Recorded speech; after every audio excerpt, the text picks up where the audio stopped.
The referee gets.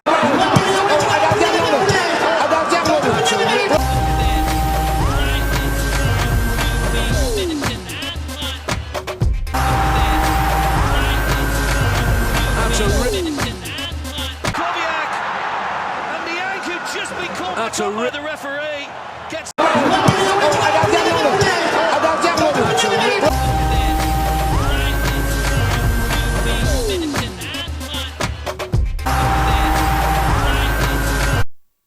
Messieurs, bonsoir, merci de votre fidélité. Bienvenue à toutes et à tous dans ce nouveau numéro de votre émission sportive, l'émission indispensable à l'établissement du sport, le Fair Play. On est là toujours, comme vous le savez, pour parler du sport, mais aussi vous proposer les faits marquants de l'actualité sportive. Ce soir, seul le football est au menu de cette émission. Nous allons parler de l'actualité des Lions du Sénégal sur la scène européenne, mais aussi nous allons parler de l'actualité du football sénégalais, également particulièrement au niveau de la région de Thiès. Nous y reviendrons avec notre invité du jour. Il est là présent, bien sûr. Il s'agit d'un très grand monsieur. Il porte plusieurs casquettes dans le milieu du football sénégalais. C'est la personne morale du mouvement Nawetan ici au niveau de la région de Thiès. Bien sûr, c'est le président de l'ORCAV de Thiès, mais aussi vice-président au niveau de la Ligue régionale de football thiessois. Il est également le premier vice-président de l'ONCAV. ONCAV, c'est l'organisme national de coordination des activités de vacances, mais aussi il est membre du conseil d'administration de la LFA, Ligue de football amateur.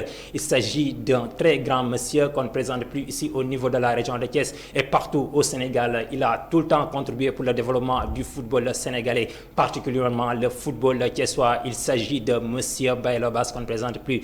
Monsieur Baylo Bass tey nag moom la ñu am moo nekk sunu invité du jour. Moom nag comme ni ma leen ko junjee léegi ci kàllaamay nasaraan moom la ñu dalal fas yéene ànd ak yéen ci seen émission bii di Fair Play nga xamante ne d'habitude tous les mardis la daan am, mais yàlla def na ni tey àllarba ji lañ ko mujjee andi. Li ko waral donc mooy démb li nga xamante ne moom moo xewoon fii ci diwaanu Thiès, taw bu métti pratiquement bi nga xamante ne des nañu lu néew pour ñu agsi ci émission bi. Donc ci la ñu décidé ni donc pour yombalal ko sunu gan gi bañ ko déranger mu génn ci taw beeg yooyu ñu ne pourquoi pas donc ñu renvoyer ko ba tey mercredi. Ci noonu nag la ñu waxtaan ak waa direction bi, ci noonu sax lay jaaree di leen remercier bu baax, waxtaan ci ak le PDG mu lëkkaloo ci ak le directeur des programmes tamit ñu nangul ñu loolu ñu leen ñaan ba tax na tey ñu andi émission bi mercredi, mais d'habitude émission bi par mardi lay am de 21h à 22h. Donc pour ñu xamee ko noonu, encore une fois tey ñi ngi dalal quelqu'un boo xamante ni yaakaar naa sportif yi nekk fii ci diwaanu Thiès rawatina les acteurs du mouvement nawetaan miin nañ ko bu baax a baax ci li nga xamante ne moom mooy wàllu tàggat yaram, parce que moom mooy njiital nawetaan fii ci région de Thiès nga xamante ne lépp luy nawetaan rek ci loxoom la nekk, moo boobu ba léegi mu koy doxal ci anam bu rafet. waaye it nekk ñaareelu nit boo xamante ne moom moo yilif wàllu nawetaan ci Sénégal. Je dis bien ci Sénégal, c'est le vice-président de l'ONCAV. tey moom moo topp ci président Amadou Kane bi nga xamante ni moom mooy le président de l'ONCAV, mu nekk premier vice-président de l'ONCAV ba noppi it nekk vice-président au niveau de la Ligue régionale de football thiessois. Ligue régionale bu Thiès moom mooy kuréel gi ëmb wàllu football ci région de Thiès nga xamante ne Pape Sidou Lo sunu xarit moom moo nekk ca boobu. kon na te jëmm la joo xamante ne mën nañu football daf ci am cër bu rëy am ci ndombo tànk yu bëree bëri, waaye ci noonu nag mu nekk nit koo xamante ni donte ndombo tànk yi bëri na ci moom, mais noonu la nekkee nit ku yaatu, nit ku modeste, un homme très courtois, très sympa boo xamante ne yaakaar naa ñi ko miin xam nañu lool ci man tam ci moom, te man aussi tamit li may wax xam naa ko bu baax a baax, nit ku baax la. c'est pourquoi tey nag ñu andi ko ci plateau bi fas yéene waxtaan ak moom. li ko tax a jug nag yaakaar naa ñenn ñi xam nañu ko tey li waral sunu jotaay, parce que sànq ba léegi maa ngi jot plusieurs messages, parce que tey nag boobu ba léegi comme ni ngeen ko xamee débat bi benn la fii ci diwaanu Thiès. parce que jamono ji ñëpp xam nañ ni bu ñu mësaan agsi fii daan nañ nekk ci ñu woon ci dernière ligne droite pour mën a entamer activité sportive yi ci mouvement nawetaan rek ñu ci woon ci dernier réglage administratif bi. ren nag tel n'est pas le cas, li ko waral pandémie bi moo fi nekk, crise sanitaire bi nga xamante ne moom moo dàq ñëpp, écarté ñëpp, raison pour laquelle nag tax na débat bi tijjeeku na, ku nekk mi ngi ciy wax nawetaan dina am ak du am.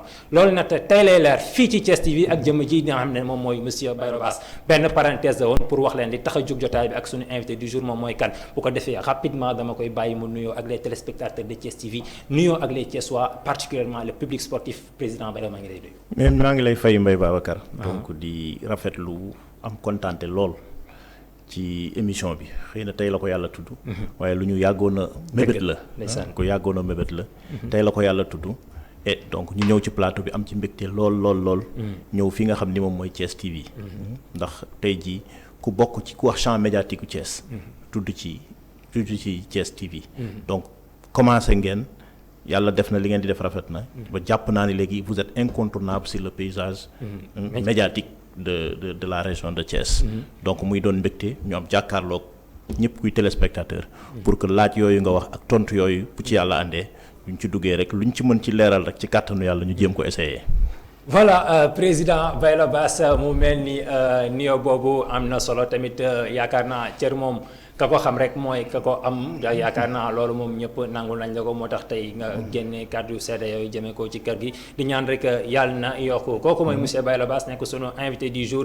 Mais chers amis téléspectateurs, comme je vous l'ai dit tout à l'heure avant d'entamer la discussion, avant d'entrer même carrément dans le vif du sujet, nous allons rapidement démarrer avec par l'actualité des Lions du Sénégal sur la scène européenne. En Angleterre, le championnat a pris fin ce week-end. Les Hornets de Watford de l'international sénégalais Ismaïla Sarr, battu 3-2 par Arsenal, n'ont pas réussi à se maintenir dans l'élite de football anglais. Quant à son compatriote en sélection, Sadio Mané, l'enfant de Bambali, tout récemment champion d'Angleterre avec son club Liverpool, a bouclé sa saison avec un magnifique but lors du déplacement de son équipe à St. James Park ce dimanche contre les Magpies de Newcastle. Mané termine la saison avec 18 réalisations en championnat. En Turquie, Dembaba marque son 14e but en Super League turque et termine meilleur buteur de son équipe Istanbul Başakşehir, fraîchement champion cette année. Au Danemark, le Thiessois Damdoy, qui marque son 8e but avec son équipe FC Copenhague, termine à la 2e place, synonyme de qualification en Europa League. Tout de suite, avec la complicité de la régie, je vous propose de suivre ce reportage signé Pape Latissa. La première ligue anglaise a rendu son verdict ce week-end où se jouait la dernière journée du championnat.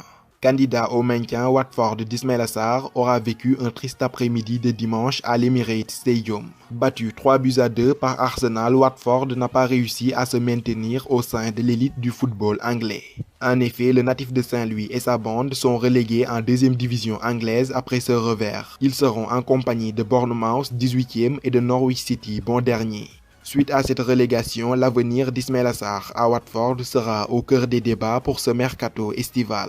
Quant à Sadio Mané, il a terminé sa saison avec un magnifique but face à Newcastle United ce dimanche. L'international sénégalais a entériné le succès des hommes de Jürgen Klopp 3-1 sur la pelouse du St. James Park, marquant par la même occasion son 18e et dernier but de la saison en championnat. Crystal Palace de Cheikhou Kouyaté titulaire en défense centrale et Tottenham se sont quittés dos à dos, un but partout. Enfin, Sheffield United de Lys Mousset est allé s'incliner 3-1 à Southampton.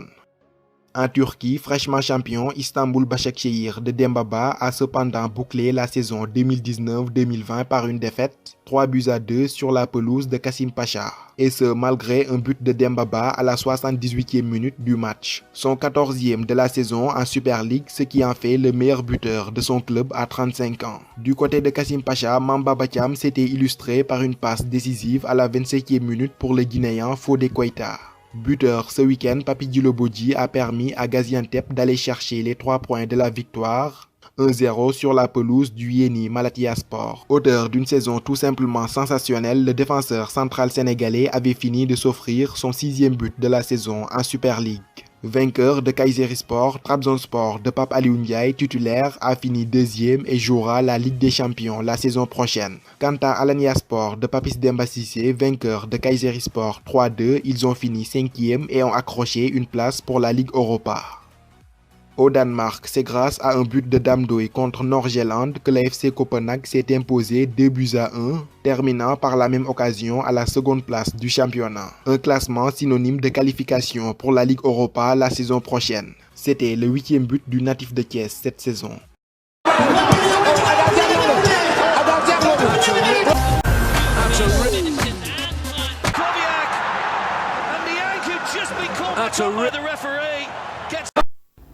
Voilà, merci beaucoup Pape Latir Sène, merci beaucoup à Lamine au niveau de la régie. C'était l'actualité des Lions sur la scène européenne. Président Bayla Bass mu mel ni année 2020 bi mën naa ni bokk na ci année yi gën a porter bonheur sunu gaynde yi nga xamante ne ñoom ñoo nekk à l'étranger di fa amal seen championnat en France. Gis nañu Idrissa Gana Gueye daal di terminer tout récemment championnat de France avec son club Paris Saint-Germain.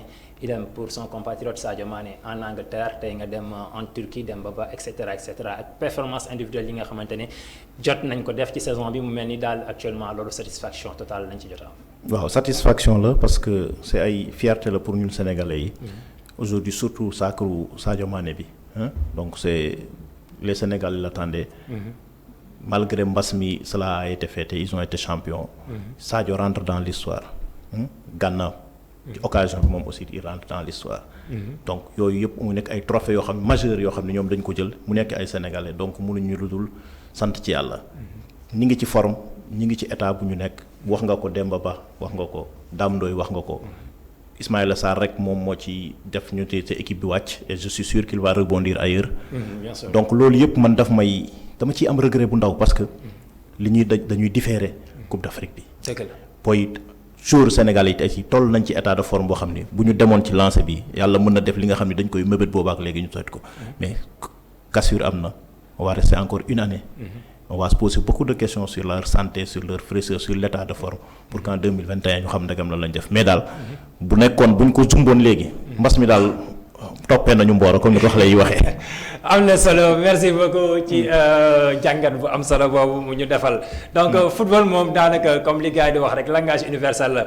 ci joueurs yi ni ñu koy waxee mais aussi dirigeants yi tamit daanaka presque ñoom ak entraîneurs yi leen différence yi bariwul. parce que tout le temps ñoom ñoo nekk seen biir ñoom ñooy demalante ñooy dikkalante ñooy waxtaan ñooy bokk ree ñooy donc c'est tout à fait logique mu defal ñu analyse bu pertinent boobu par rapport ak sunu liens yi nekk en Europe. Alors chers amis téléspectateurs mu mel ni jamono ji ñu génn am na benn tiis bu metti bu daloon le monde du football thiessois particulièrement le mouvement navétane ki nga xamante ne moom mooy Boy Faye nekkoon le capitaine de l'AS Silema moom moo fi bàyyee ko bu yàggul dara li ko dal nag mën nañ ni keroog ci taw bi ci la ko dënn bi daal di attaqué far yàlla noonu la jaaree daal di ñàkk bakkanam boobaak léegi nag amuñu woon occasion benn yoon toog ci plateau pour jaale ko ñi nga xamante ne ñoom ñooy le public sportif thiessois di ko jaale ñi nga xamante ne ñoom ñooy mbokkam waaye aussi tamit di ko jaale sunu invité du jour mu nekk président Baylo Bass mu nekkoon xale bu am talent xale bu correct boo xamante ne yàgg na ñàkk na bakkanam bu yàggul dara. Une grande perte pour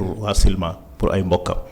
Mais pour le mouvement navétane mais pour le monde sportif en général parce que xale bu amoon avenir la. Donc ñi ko jotoon a suivre yëpp jàppoon nañu ni ci kanam rek la jëm mais yàlla dikk ak ndogalam donc mënuñu lu dul ñaanal ko fa nga xam ne fa la nekk na ko gënal fi mu jógee et yàlla may ay waajuram xol bu dal boo xam ni dinañ ko mën a muñ nattu bi leen teg te xam ni yàlla moom lu mu def rek am na lu mu nekk ginnaawam.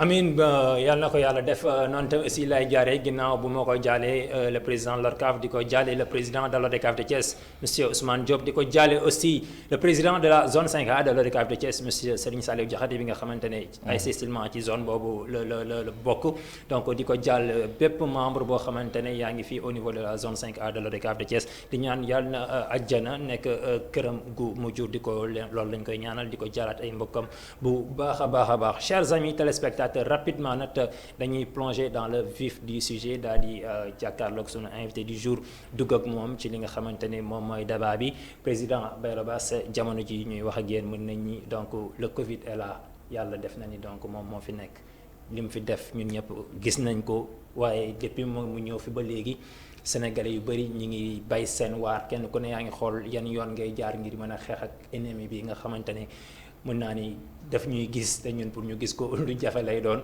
boobu ak léegi nag ñuy leetoog moom di bëreeg moom di jiw moom di daanu ba tax na yenn kuréel yu bëree bëri yu nekk fii ci diwaanu Thiès laay wax yàgg nañu jël li nga xamante ne moom mooy ay campagne de sensibilisation di ko def ñii di def ay distribution de kits alimentaires ñii di def ay distribution de produits d'hygiène et cetera gis nañ ko ci kuréel yu bëree bëri mais tey le mouvement navétane ñi nga xamante ne ñoom ñoo jokk ci ORCAV bi nga xamante ne yow yaa ko jiite depuis que Covid bi nekk ba léegi ban taxawaay ngeen ci jot a def yan acte aussi ngeen jot a def jëme ko ngir xeex ak mbas mi di coronavirus.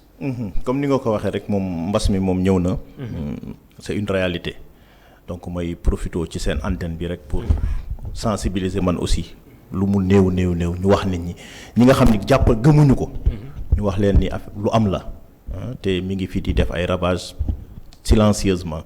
donc nañ ci delluwaat ci li nga xam ni moom la autorités yi wax. mooy ñu fexe ba gestes barrières yi. comme on nous appelle à vivre avec donc gestes barrières yi ñu fexe daal noo xam ni nañ ko mën a respecter. maintenant man bu ma duggee ci mouvement nawetaan d'abord damay remercier les 3 présidents des ODCAV de Thiès, Mbour et Tivaouane. parce que yàlla dafa def mbas bi fekkuma fi. dafa fekk ma nekk extérieur. ñu téye ma foofu mais mënu moon am possibilité ma ñibbi si Sénégal.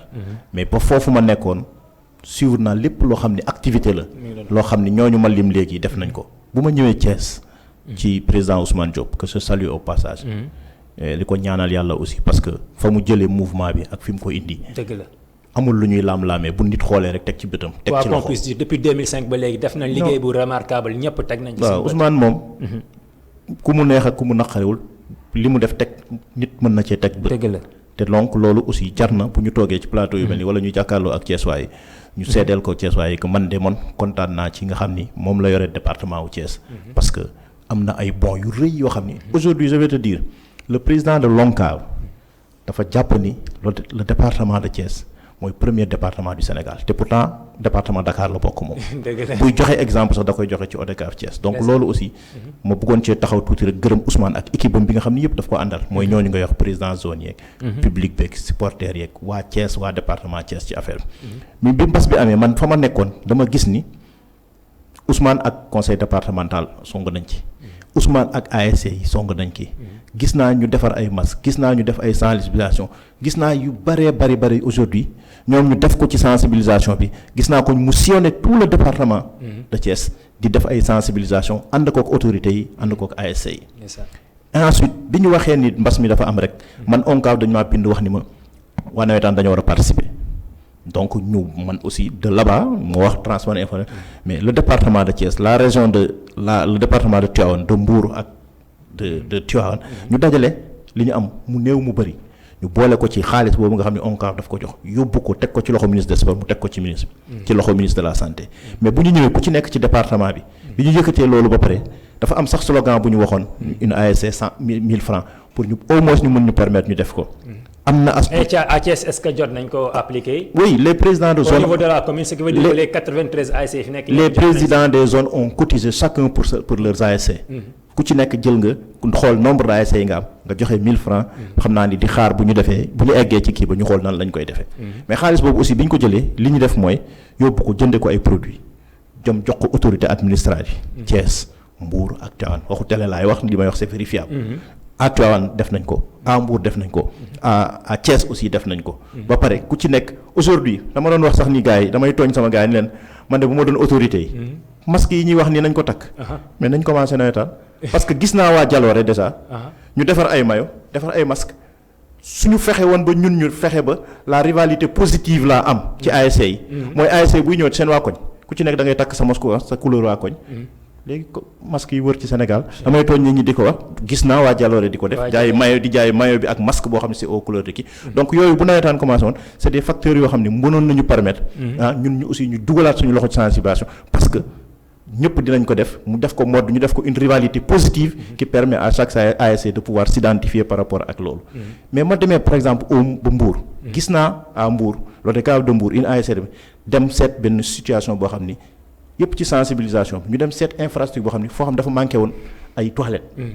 ñu tabax ko financé ko tabax ko jox ko structure pour que nit ñi au moins par rapport ak gestes barrières yi. nit ñi mën a continuer donc man je suis extrêmement satisfait de la participation des ODCAV de Thiès Mbour et Tivaouane sur la sensibilisation bi nga xam ni ci donc niveau boo ci mën di tool rek def nañ ko ci xëy na nag doyul mën nañ ko dolliwaat wala ñu dellusiwaat ci biir waxtaan wi.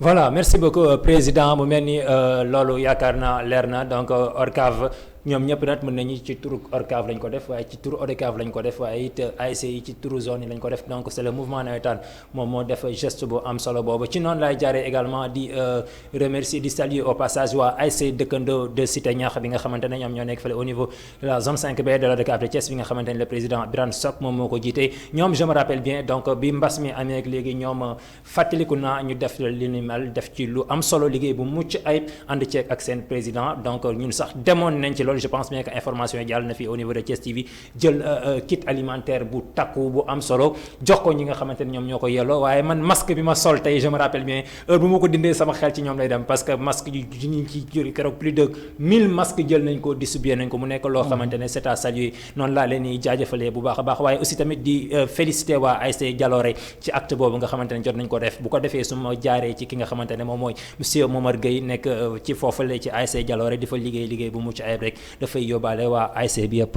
alors président dañuy duggaat ci beneen pàcc maanaam championnat populaire yaakaar naa tey nawetaan bi jamono ji daaw ak at yi ñu weesu heure bi daan na fekk ñu nekk ci dernière ligne droite ci réglage administratif yi donte activité sportive yi daawul commencé parce que premier 32e de finale coupe mère premier match bi bu ñu mësaan a fàttaliku le 1er août la daan démarré actuellement tey mën nañu ñu ngi le 29 juillet donc fi d'ici 3 jours dañoo waroon commencer coupe du maire cette année tel n'est pas le cas donc duñ ci avancer parce que ñun ñëpp xam nañ li ko waral tey ñu bëggoon a xam jamono ji nag dégg nañ ci ay version yu bëree bëri nawetaan bi dina am du am buy am ci naka lay amee ku nekk ñi ngi ciy wax ba liñ ci mujjee jàpp ñun li ñu mën a jàpp ñun mooy que ni waxtaan bi ngeen mujjee def yéen waa ONCAV fii ak septembre ngeen wax ni dañuy teg foofu suñu baaraam pour xool nan ak nakal la ñuy doxalee sans dépend ci évolution mbas mi nu ñu jox rek ñu mën a xool dinañ mën a amal nawetaan yi am déet tey jii loolu boo ñu ci doon andil ay éclaircissement lan lay doon président. donc xam naa ni moom aujourd'hui ñëpp ngi toog di xaar ñii ngi naan dañuy am. ñi naan du am les avis sont très partagés. mais li ma ci mën a wax rek mooy ñun waa ONCAV. nga xam ni dajale nañu waa Sénégal yëpp à Kaolack.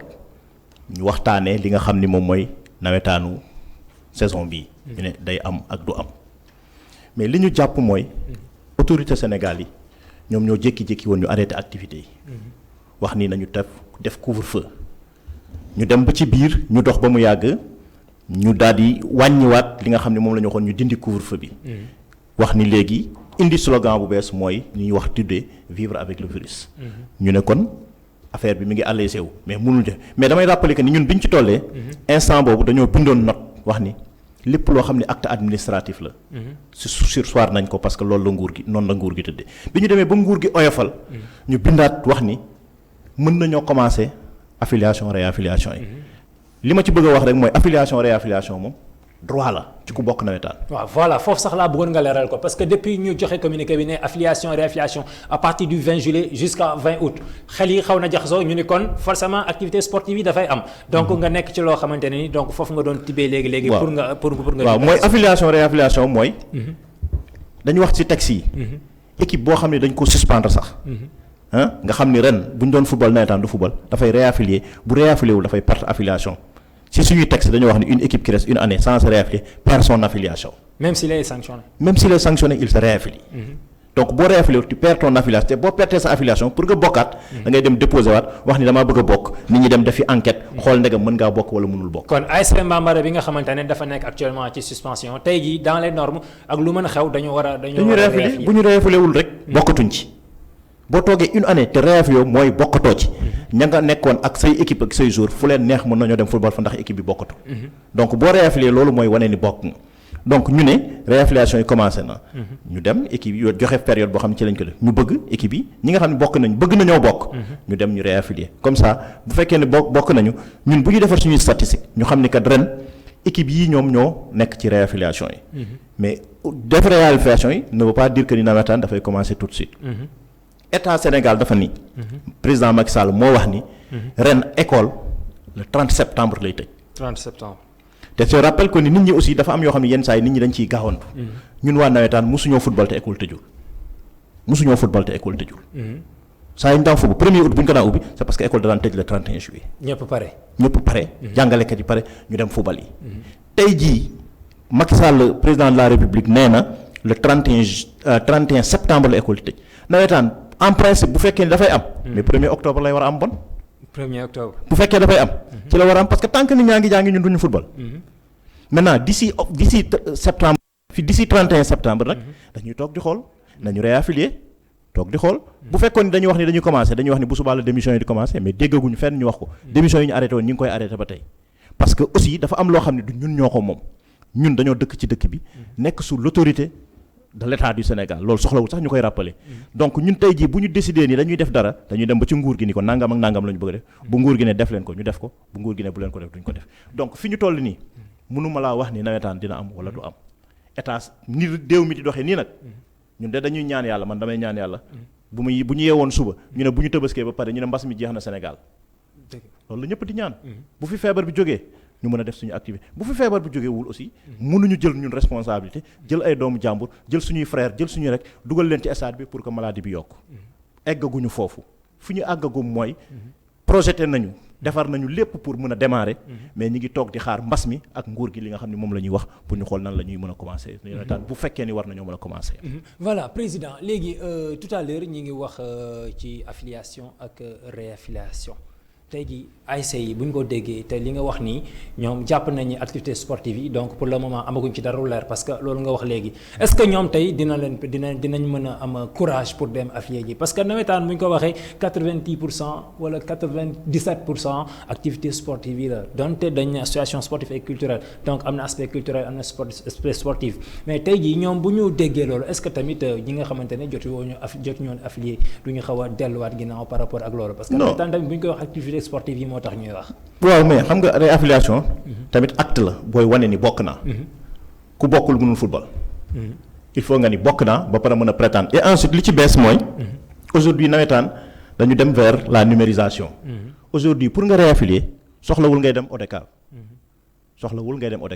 am nañu plateforme boo xam ni ci la ñuy réaffilier en ligne. tey jii boo jëloon sa téléphone boobu nga tàppe ci ONCAV-6 nawetaan.com plateforme bi affiché wu ci sa. jël leen note yéen ñi ñuy seetaan. donc ma waxaat ko. ku ci nekk bu la neexee nga demee Google. nga tàppe nawetaan-6 mais nawetaan bi la ñuy seet nu ñu koy bindee. parce que boo ko bindewul bu baax ne da ngay def nawetaan bi da ngay def N A W E waaw T ñaari A ak N boo defee .com le site est ouvert léegi nag boo dee président ASC. képp koo xam ne président ASC la tey jii. boo defee loolu rek yónnee na lañ la ci sa téléphone wala waa ODCAV Thiès am nañ numéro dañu koy yónnee ci sa téléphone wax la ni la lii mooy sa utilisateur lii mooy sa mot de passe.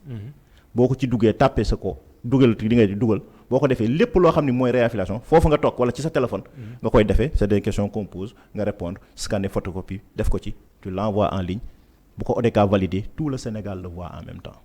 donc on n'a même pas besoin d'aller faire parce que loolu foofu la ñu toll nii actuellement pour réaffiliation bi commencé na jàpp naa ni gisaguma statistique au niveau de la région mais jàpp naa ni li ëpp ci ASC yi nga xam ci ñi ngi ci région bi réaffilié nañu la parce que bu ma ubbee plateforme ba léegi mën naa ko vérifier mën naa leen wan login bi sax bu leen neexee ngeen wan ko téléspectateurs yi ñu xam ni donc foofu la ñu toll par rapport ak réaffiliation yi réaffiliation yi nawetaan nag du football rek xëy na loolu dinañ ci dellu siwaat jàpp nañu ni ñun boo réaffilié da ngay wax ni bokk nga ci li nga xam ne ñun dañ koy bëgg a def aujourd'hui lu mu gàtt-gàtt ñun am nañu ñeenti programme yoo xam ni ci nawetaan yi lañ koy dérouler te du football. ci aspect lan la culturel économique. économique. parce que xam nga aujourd'hui comme nu ñu ko nit ñi la waxee. nous avons suffisamment théorisé que ni ñun dañu nekk les ASC de troisième génération. aujourd'hui dañoo toll ci application bi. je vais te dire que ni bu dul woon fête ji nii wala bon ay réglages yu ndaw yu ñu doon def. aujourd'hui li waa ONCAV tuddee le transfert d'argent alal du Sénégal commencé na sur l'ensemble du territoire. On va installer 150 points yoo xam ni dafa ñuy permettre ñu démarrer le transfert d'argent par les ASC. L'ASC l'ONCAV veut avec les ASC créer ay emplois.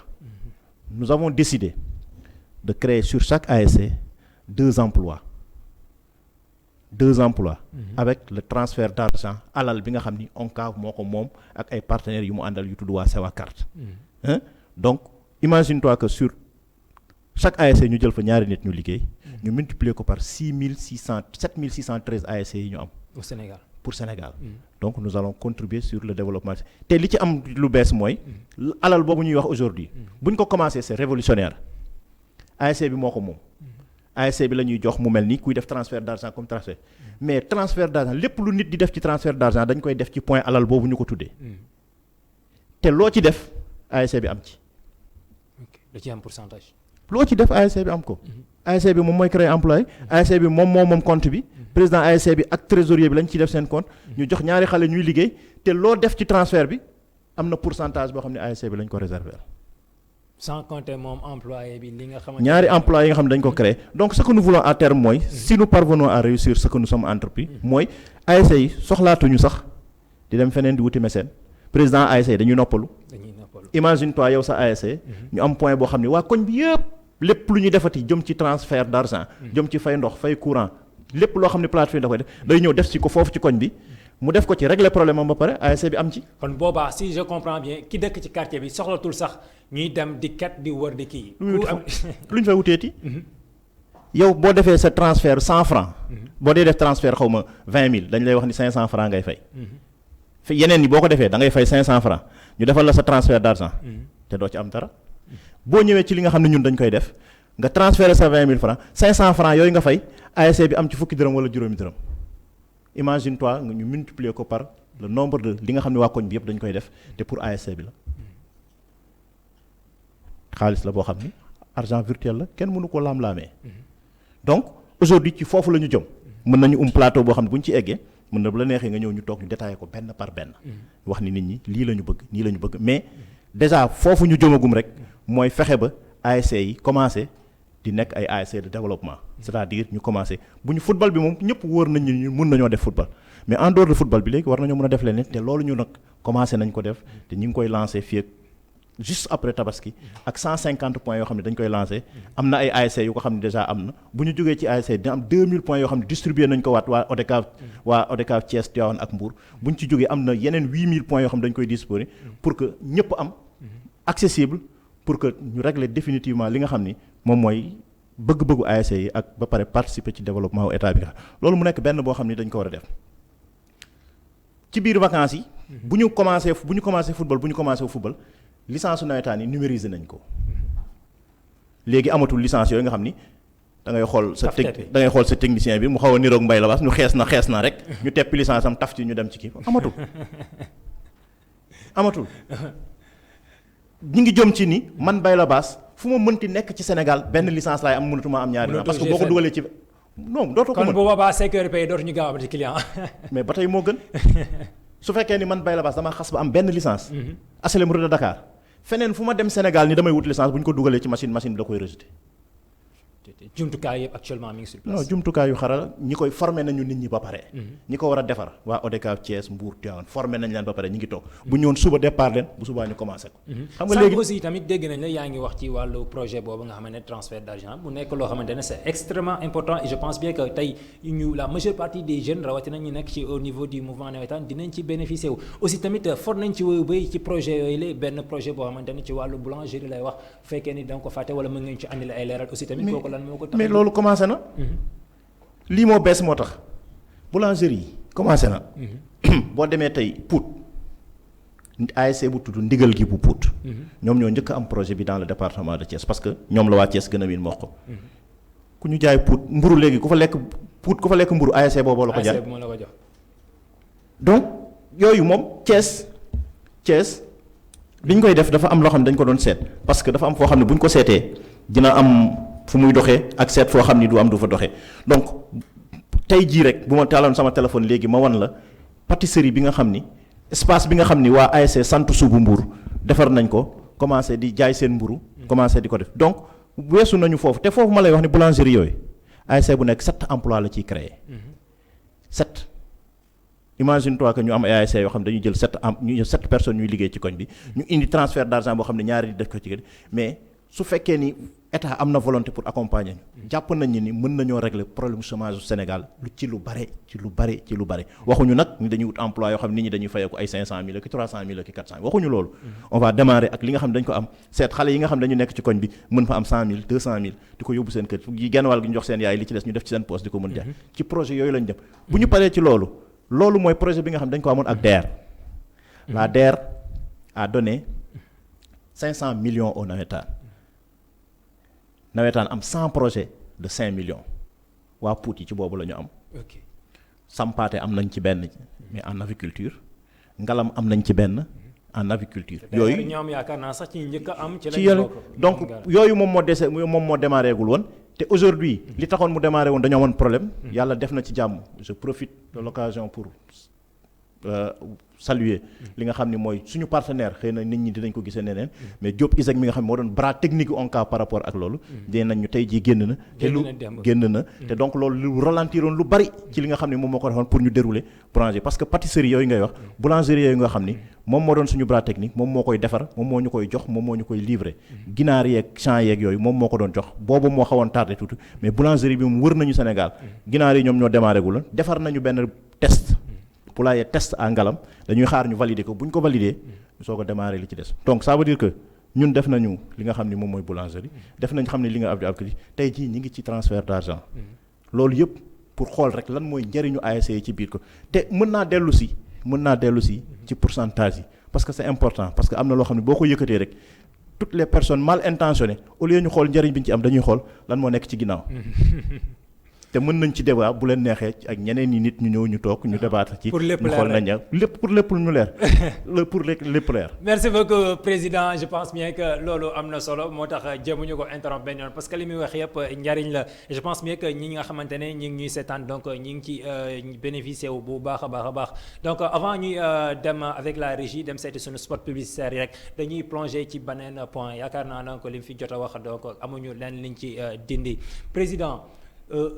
kenn mënul wax li nga xamante ne moom mooy nawetaan te duñu wax phase nationale de l'ONCAV nekk compétition bu mag bi te mu nekk compétition boo xamante ne tey mën naa ni sa yëf la parce que yaa ngi ciy joué rôle bu extra important boo xamante ni Sénégal gépp teg nañ seen bët ñëpp nangul nañ ko loolu et c'est tout à fait normal parce que vous êtes le poumon de l'ONCAV je dis bien le poumon de l'ONCAV loolu ñëpp ñoo la ko bàkkee donc tey jii ONCAV phase nationale yi nga xamante ne donc moom moo nekk suñu kanam xaw ma ren lay am xaw ma déwén lay am yàgg nañ ci dégg aussi tamit ay polémique yu bari tonique xam nga nawetaan moom dafa nekk loo xamante ne affaire yu coow la kii day wax fii jaar nii kii wax ne jaar nii dégg nañ ko ci wàllu organisation ñu dégg ñu ni am na dëkk yu bari yoo xamante ne ñi ngi laaj pour amal les prochains phase nationale yi nga xamante ne moom la ONCAV war a amal dégg nañ ci la région de Thiès dégg nañ ci le Sine Saloum pour une co-organisation ci diggante Kaffrine Fatick ak Kaolack dégg nañ ci aussi la région de Matam ba jusque là xamaguñ phase nationale tey bu ñu newoon suba dañ koy amal ci ban région lañ koy amalee aussi tamit est-ce que mën nga ñu wax ci yan critères d'habitude la ONCAV di sukkandiku pour attribuer benn région l'organisation des compétitions. Mais je vois que Mbaye Babacar est très très renseigné donc. ah mais non dañuy kii xam nga ñun dëgg donc ça waaw et c'est un honneur et un plaisir de voir un journaliste bu nekk ci activité. fexe ba lépp lu yëngu ci biir mu saytu ko xam ko. ba koy teg nii ci kaw table donc c'est un plaisir pour wane ni. li ngay def lu la ñor la. yaa ngi koy lijjanti yaa ngi koy topp ba seet fi mu am. dëgg la phase nationale yi dañu waxoon Matam daf koy organiser. mais ci biir Matam bi ñuy organiser ONCAV dafa waxoon aussi ni na ko waa Thiès organiser donc man ma dajale sama comité directeur ONCAV wax leen ni leen lii kat mooy mébét bi lii laa ciy ragal lii laa ciy moytu mais comité directeur ONCAV jox astafurlah pour ONCAV Thiès jox ma autorisation ci réunion ni ma président jox nañ la mandat demal outil moyens yi boo amee nangul ñu organiser ko boo amul bàyyil. Donc c'est le mandat qui m'a été donné par le comité directeur mais en sourdine lañ ko defee pour ñu travailler ko et ensuite déggoon ngeen ni Talla Sylla moo fi toog stade Lat Dior wax ni Thiès mooy organiser phase nationale. Effectivement parce que tamit loolu je me rappelle bien période boobu moo fi andi woon coow li ba tax na Thiès waa yëpp dañu jàppoon loolu téye ko. yaakaar ni tamit loolu mooy am ci biir loolu nag ci lañ commencé déggaat yeneen version parce que tout juste après finale dernière édition à Louga bi mu jeexee lu nekk dégg nañ ko ci aussi tamit waxul le maire Talla Sylla boobu ma koy saluer au passage tey moom moo yóbbu woo leen Thiès waa yëpp mu mel ni entre temps affaire dafa changé yaa ngi woon ci point boobu. waaw donc le maire Talla Sylla que je salue au passage moom moo ko wax de jël il a pris l'engagement de vouloir l'organiser pour la ville de Thiès donc mais xam nga organisation moom maa ngi lay remercier bi nga naan sànq may poumon wu ONCAV donc. non loolu moo nekk waxu jaayuma la. waa ONCAV le président Amadou Kane a bien voulu que je sois le coordinateur des phases. donc phase nationale yi fi mës a am yëpp man maa koy coordonné. donc loolu aussi ma ciy delloo njukkal waa président Amadou Kane ak le comité directeur de l'ONCAV. mais phase nationale dafa metti te nit ñi xamuñu ko xam nga phase nationale nit ñi aspect bi nii rek la ñuy gis. mais phase nationale aujourd'hui c'est des trucs qui coûtent énormément d'argent. donc dafa soxla ay infrastructures pour nit fu ñu dëkk dafa soxla ay terrains yu nit ñi footballé mais dafa soxla xaalis boo xam ne daf ñuy mën a permettre ñu mobiliser ko pour mën a régler kii. ci loolu sax laay desee mais président édition